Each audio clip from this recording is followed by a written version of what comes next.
What's going on, guys? Welcome to another Doctor Who review. Today I'm going to be reviewing the 10th Doctor David Tennant story, The Stolen Earth and Journey's End. This is the finale to Series 4, David Tennant's final kind of full series before the specials. And yeah, it is a big finale. Of course, lots of characters returning, the Daleks returning, Davros returning, a lot of big stuff going on in this story. So yeah, I was really interested, really excited to watch this one again. I've watched it many times before, but yeah, doing an actual proper, analytical review on it, I was excited. Anyway, let's get started with the cast. So we start with David Tennant as the 10th Doctor. Of course he's brilliant, he's my favourite Doctor, and here, he is literally shining here, especially when he's kind of playing the Doctor and the Meta-Crisis Doctor. Really good stuff on both those characters. He has funny moments in this one, like, the whole Spanners thing and just general funny stuff with the gang. And then also has a lot of serious moments, like when he literally doesn't know what to do, he can't find the planets, he just doesn't know what to do, and that moment is really serious and really sad. And then obviously the moments at the end when Donna dies, those sad emotional moments too. Real mixed kind of emotions in this one for the 10th Doctor, and David Tennant plays it all beautifully. The companions, because there's so many companions in this, I'm not going to go over every single one. I will briefly talk about some though. Of course, you've got Catherine Tate as Donna Noble, who is always amazing, and in this story especially, when she becomes kind of the Doctor Donna, and then in the end when she realises what's got to happen, that is so sad. Catherine Tate plays it beautifully, so she's a standout in this. You've got Billie Piper as Rose Tyler. Awesome seeing Rose back. She does a good job here as well. You've got Freema Agyeman as Martha Jones. Wonderful seeing her back. John Barrowman as Captain Jack Harkness. Awesome. Then you've got the likes of, Mickey, Jackie, Gwen and Ian and Yanto from Torchwood. Just all these characters coming back. So many cool characters. Of course, Elizabeth Sladen as Sarah Jane Smith. Awesome to see her back again as well. She does a cracking job, especially with kind of the way she reacts to Davros and the Daleks. Really good stuff. And yeah, altogether the whole cast of this one, it's a big cast, but it's really good. Anyway, let's get started with the good and the bad. So we'll start with the good. Almost all previous 10th Doctor companions returning.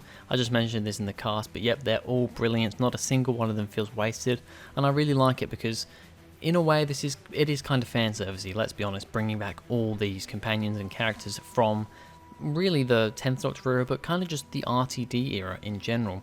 And he knew it was coming to the end of his time, so he wanted to do this, and he kind of did it again at End of Time, but here it feels more substantial in a way because they're actually doing things, whereas End of Time was more of just going back and seeing them just to say goodbye. But I like how every single character pretty much has a purpose in this one. There isn't a single character that doesn't do anything, even down to like Jackie. I mean, people like Martha's mum and things like that, they don't do a whole lot, but it's cool to see them there and you can understand why they're there. But then you've got people like Jackie, who doesn't do a whole lot, but she still serves a purpose, and I like having her there. All the other characters are good as well. They all have good moments. I think the standouts are definitely Donna, Rose, Captain Jack and Sarah Jane and Martha. They're definitely the standouts, but the rest of them are also very good as well, and yeah, just awesome seeing all these characters back. Everyone's fear of the Daleks. I love the moment where the Daleks start talking over the kind of the subwave network, saying exterminate, and it just brings fear to everyone.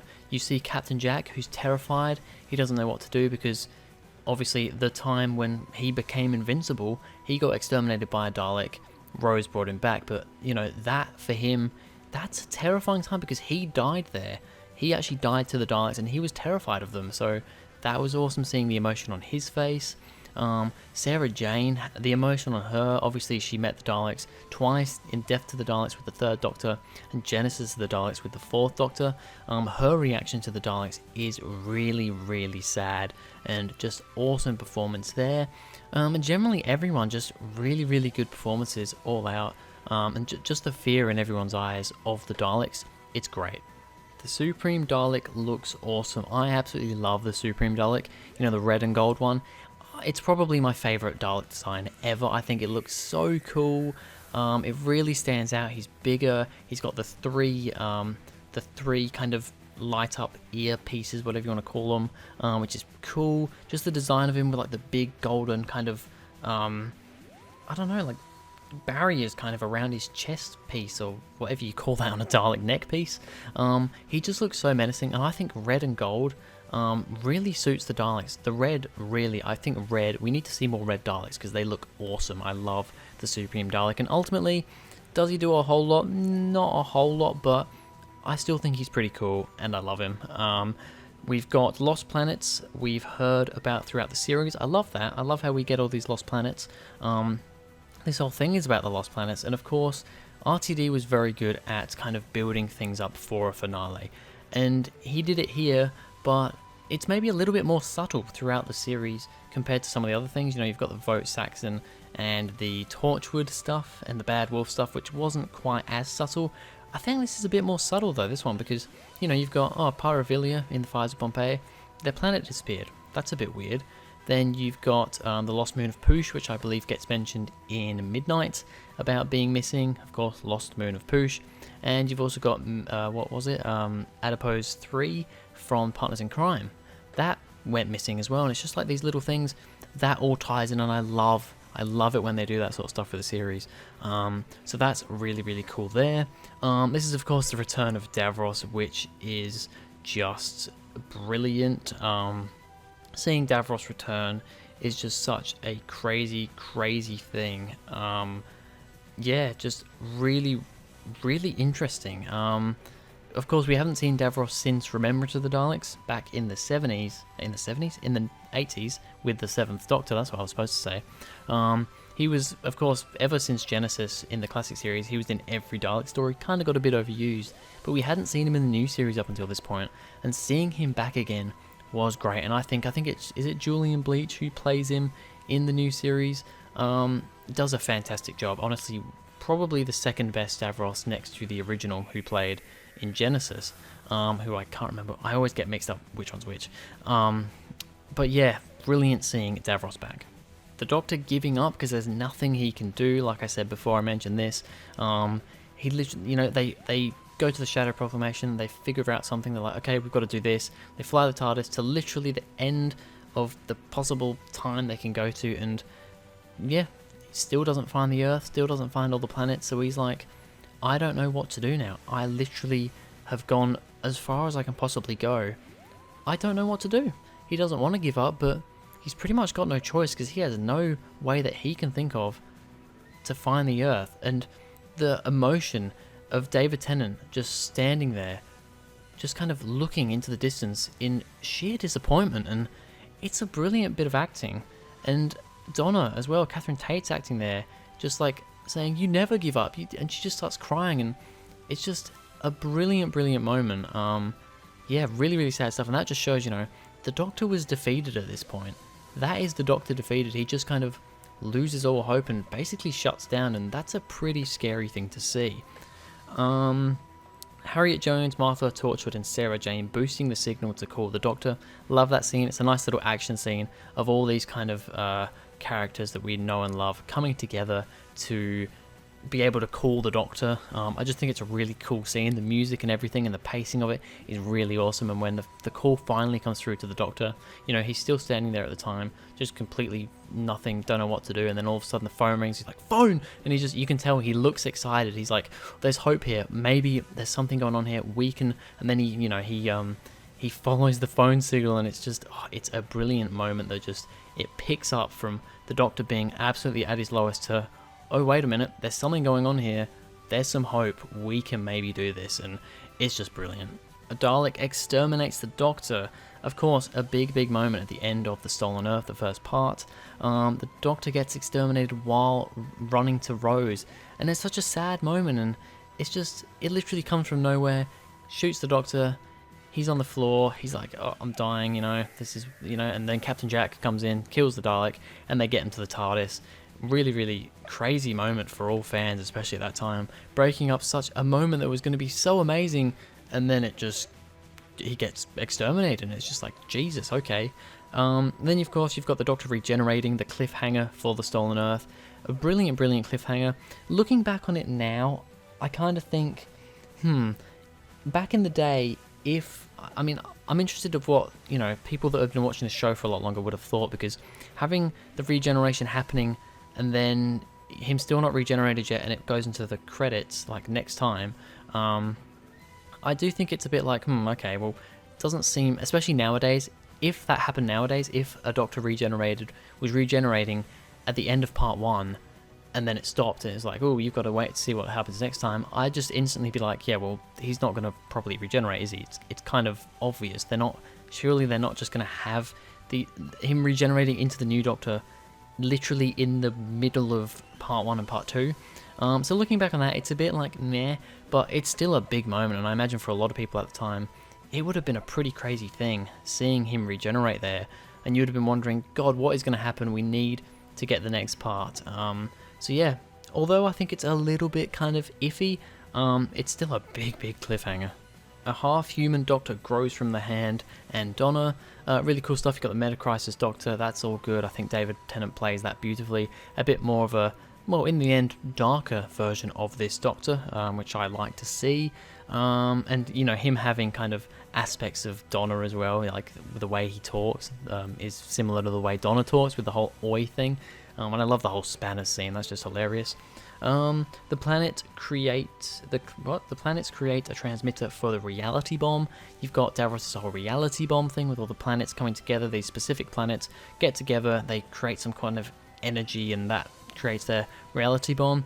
A little bit far-fetched, a little bit weird, but it's sci-fi, it's the Daleks, I'll buy it, I'm fine with it. Sarah and Davros meeting again.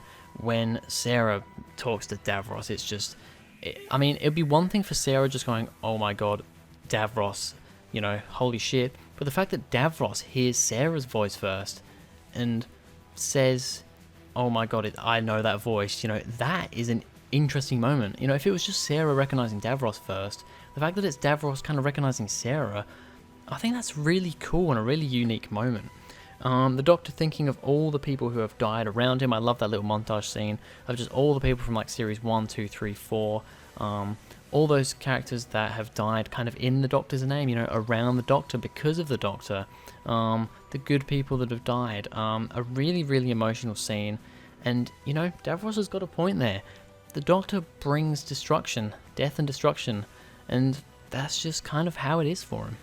Donna being part Time Lord from the biological Meta-Crisis, really cool. I really like that. I like how the whole thing with Davros kind of sparks it for her.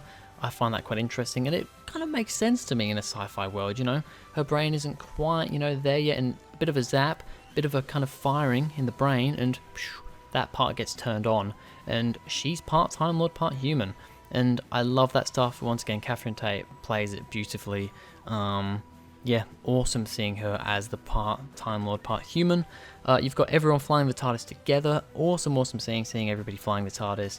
The TARDIS actually flying like it should for once. Really cool, and I love how the Doctor's like going around telling everybody what to do, and he gets Jackie and he's like, yeah, Jackie, you just stand there and don't touch anything.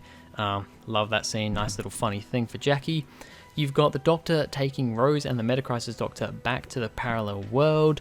Yep, so this Meta-Crisis Doctor has destroyed the Daleks, and although the Doctor doesn't like the Daleks, it's not something the Doctor would really want to do. And he had another way of dealing with it. So, yeah, basically the Doctor says, this guy, he can't really be trusted, he needs fixing, he is me the moment that Rose met him.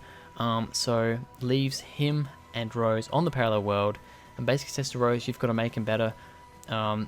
And you can grow old with each other because he is part human. And it's a really sad emotional, well, sad/happy emotional moment for Rose.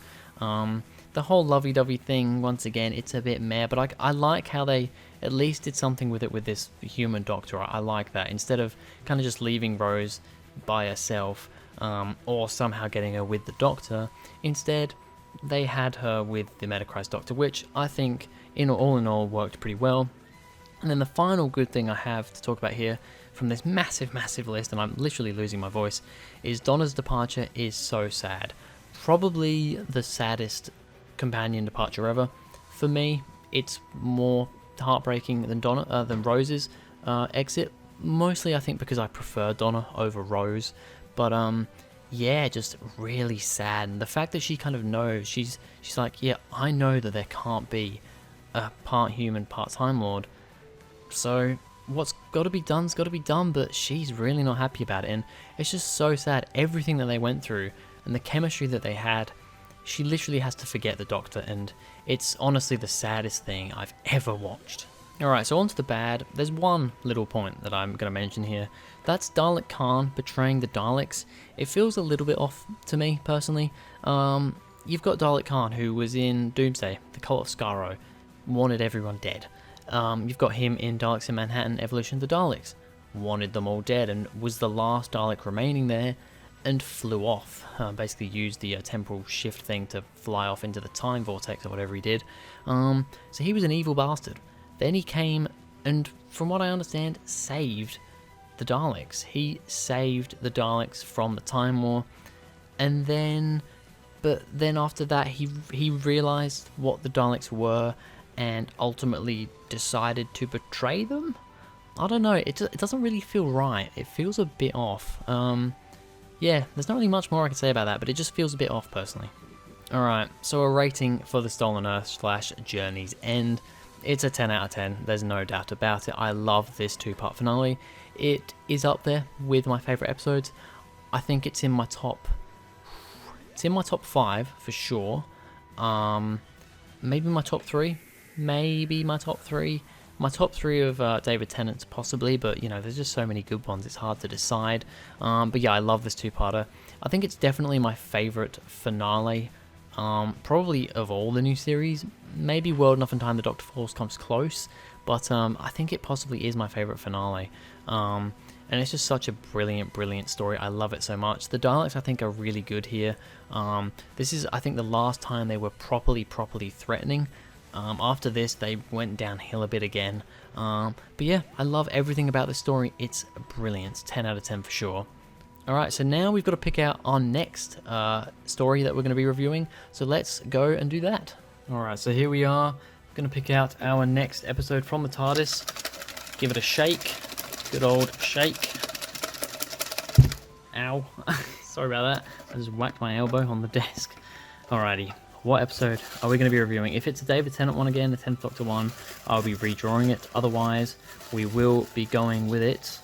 I'm going to grab this one right here, which is... oh, Into the Dalek. Okay, you know what? It's another Dalek story, which back-to-back Dalek story would have been nice to not have a back-to-back Dalek story, but it is a 12th Doctor story, and I haven't done a 12th Doctor story yet, so I'm going with that. I mean, I'm going to have to anyway, but by my rules. But Into the Dalek is the next Doctor Who review for the new series. So there we have it. Look out for that review in hopefully about a week's time. Anyway, that's going to be it for this video, guys. Thank you very much for watching. If you enjoyed, please go ahead, like and subscribe. Follow me on Twitter. Link is in the description. And I'll see you guys in the next video.